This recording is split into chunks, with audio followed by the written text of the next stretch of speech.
ಆತ್ಮೀಯ H16 news ಅರ್ಥಾತ್ ಹೇ ಸೀತಾರಾಮ್ಗೆ ಸ್ವಾಗತ. ನಾನು ನಿಮ್ಮವ ಎಂ.ಐ ಅಥವಾ ಮಲ್ಲಪ್ಪ ಜೋತಾವರ್. ಆದ್ಮೇಲೆ ಧರ್ಮಸ್ಥಳ ಸೌಜನ್ಯ ಕೇಸ್ 13 ವರ್ಷ ಆಯ್ತು, ಇನ್ನೇನು ಮಾಡಲಿಕ್ಕೆ ಸಾಧ್ಯ ಇಲ್ಲ ಅನ್ನುವಂಗೆ ನಮ್ಮ ಸುಪ್ರೀಂ ಕೋರ್ಟ್ ನ್ಯಾಯಾಧೀಶರು ಅಡ್ವೊಕೇಟ್ಸು ಇದು ಕ್ಲೋಸ್ ಆಗಿದೆ, 13 ವರ್ಷ ಆಯಿತು ಅಂಥೇಳಿ ಒಂದು ಕಡೆ ವಾದ ಮಾಡ್ತಾ ಇದ್ದಾರೆ. ಅದು ಸತ್ಯನೂದ.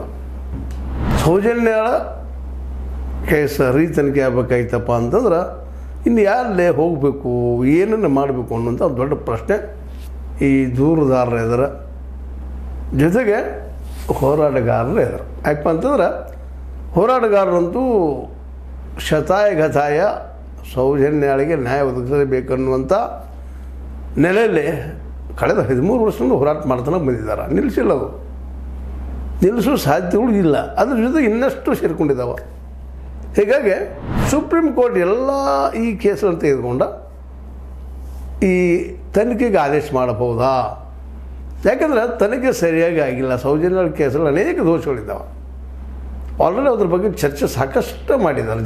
ಜನಕ್ಕೂ ಮನವರಿಕೆ ಆಗಲಿಕ್ಕೆ ಅದಕ್ಕೆ ಜನನೂ ಹೋದಲ್ಲೆಲ್ಲ ಸ್ಪಂದನೆ ಮಾಡ್ತಾಯಿದ್ದಾರೆ. ಮಂಗಳೂರಲ್ಲಿ ಆಗಿರ್ಬೋದು, ಮೈಸೂರಲ್ಲಿ ಆಗಿರ್ಬೋದು, ಬೇರೆ ಬೇರೆ ಕಡೆ ಪ್ರತಿಭಟನೆ ಆಗಿದೆ ಸೌಜನ್ಯ ಕೇಸು. ಜೊತೆಗೆ ಇನ್ನುಳಿದವರ ಮೇಲೆ ಆದಂಥ ಅನ್ಯಾಯದ ಸಲುವಾಗಿ ತನಿಖೆ ಆಗಬೇಕು, ನ್ಯಾಯ ಸಿಗಬೇಕು ಅನ್ನುವಂಥ ಮಾತುಗಳು ದಿನದಿಂದ ದಿನಕ್ಕೆ ಹೆಚ್ಚಾಗ್ತಾ ಇದ್ದಾವೆ ವಿನಃ ಕಡಿಮೆನೇ ಆಗ್ತಾ ಇಲ್ಲ. ಜನ ಅದಕ್ಕೆ ಸ್ಪಂದಿಸ್ಲಿಕ್ಕೆ ಶುರು ಮಾಡಿದ್ದಾರೆ. ಅಂದರೆ ಅವ್ರ ಮನದಲ್ಲಿ ಯಾವುದೋ ಮೂಲೆಯಲ್ಲಿ ಹೌದಪ್ಪ ಇದು ಆಗಬೇಕಲ್ಲ, ಪಾಪ ಇಷ್ಟೆಲ್ಲ ಅನ್ಯಾಯಗಳಾದರೂ ತನಿಖೆ ಯಾಕೆ ಆಗ್ತಾಯಿಲ್ಲ, ಏನು ಕಾರಣ ಆಗ್ತಾಯಿಲ್ಲ? ಅದರಲ್ಲೂ